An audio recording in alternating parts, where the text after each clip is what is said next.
Hello everyone, I'm back again for another round of Saturday sharing, and for this week I will be sharing to you about the Parkinson's Law.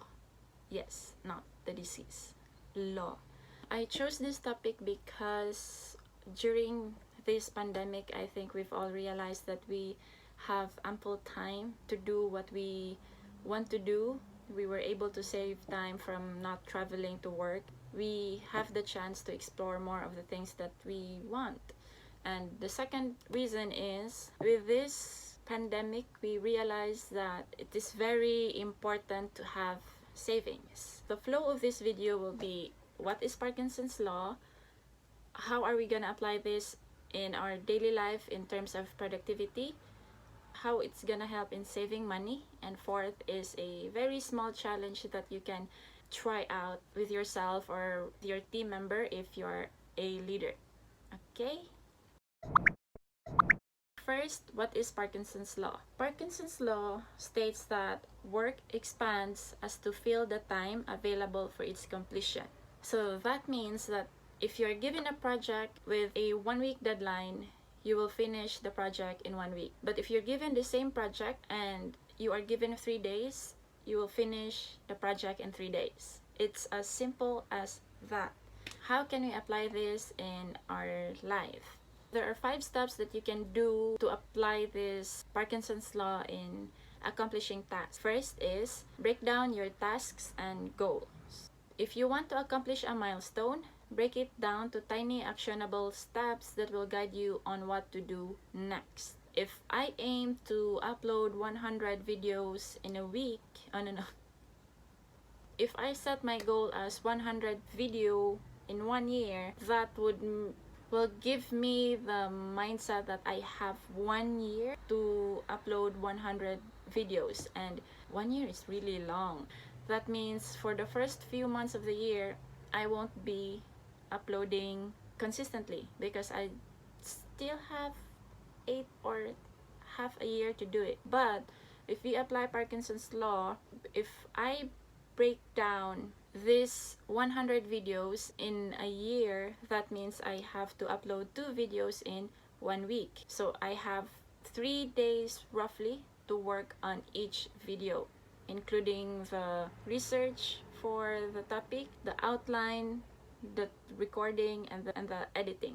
So that has to happen, everything in 3 days. And after I upload, I have to do the same routine again for the next 3 days so I can be in line with my goal. Now, if I'm going to choose which one works well for me, is it the 2 video a week or the 100 video in 1 year? I'd go for this one. It can be a part of my weekly routine, which is very important. Number 2, know what done means.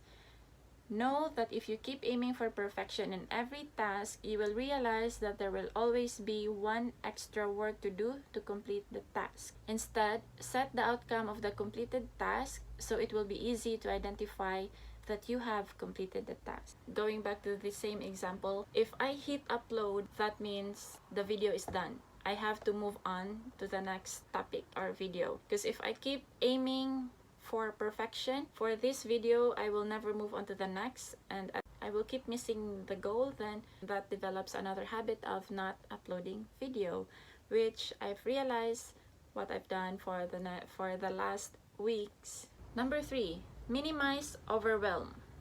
Create a short list with the most important task being the highlight of the day with the deadline, or else it will expand. I think I've shared this before, to create a daily highlight where the most important task of the day will be your highlight, followed by those not so important tasks. This will keep your mind focused on this highlight task, which will make you feel more productive by accomplishing it. And another thing is, don't list down those things that you think you have to do, even if you don't, just so you have more on your list. Example, like folding the laundry or sweeping the floor, and then you crush out those things. You think you're productive, but in fact you're not. You're just delaying what you have to do on that day to accomplish your highlight. Fourth is to challenge yourself. By challenging yourself with a deadline, you will continuously find ways to improve your process to make the task easier and faster to do.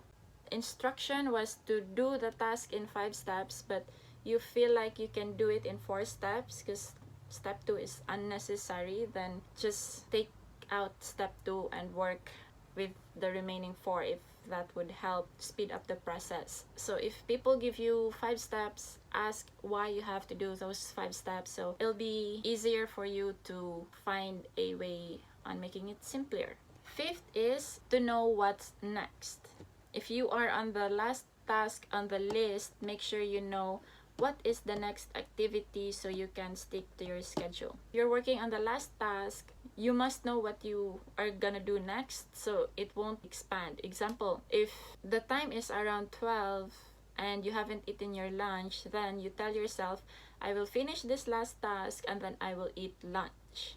So with that, you know that I can't eat lunch not unless I finish this. I have to finish this and then eat lunch. So you will have more focus on this specific task because you know that you have to do something else after that.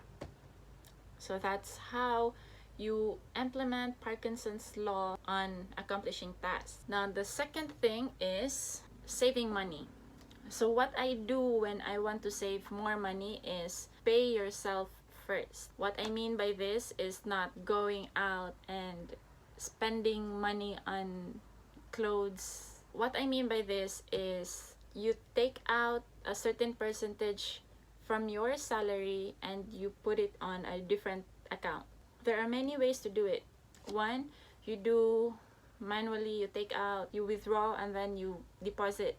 Or the better way is to automate bank transfer. I think there are a lot of banks who can do this. If you receive your salary every 14th or 30th of the month, then on the next day, you set a automated bank transfer where you put the amount and then on a specific date, the bank will automatically transfer the money to your savings account. Where the Parkinson's Law comes in is how you're gonna work with what's left. Example, you are left with say 10,000. So that 10,000, if you have to pay rent, to do grocery, that will be enough. Because if you won't take out the say 10% savings, high chance you will spend this 10% savings. So take it out, work on what's left. Example, if your previous budget for a week grocery is 1,000 and then you start taking out the 10% savings, so you are left with 500 for a week of grocery, let's just say, you will be okay with the 500. The reason why is with that 1,000, either you are trying to spend all the 1,000 chips, chocolates, or whatever that will reach your grocery worth 1,000. But if you only have 500, you will only pick up what you need, rice, canned goods, just enough to last you for a week. And I think you will be okay with that. If you doubt it, then you try it. See for yourself if it really works. If it works, then continue, save money. If not, then save money, but with lesser percentage that works for you. If ever you come to a point that you realize that what's left is not enough, before taking back what you save, make sure you spend your money on the things that really matter. Example, do you really have to buy that milk tea? Do you really have to go somewhere to relax? Do you really have to buy dessert after lunch? Do you really have to go out with friends on weekend? If not, cut it off. The challenge here is to do the same with yourself. If you have things you want to do, tell yourself tomorrow is a busy day. If you're a team member, you tell your staff that you can only do this if you're able to finish this one. Let them know what's next and see if how things turns out. The end product of a shorter deadline is almost inevitably of equal or higher quality due to greater focus. If this helps, I hope you leave a thumbs up or a comment on the section down, and I'll see you next week. Subscribe, DI.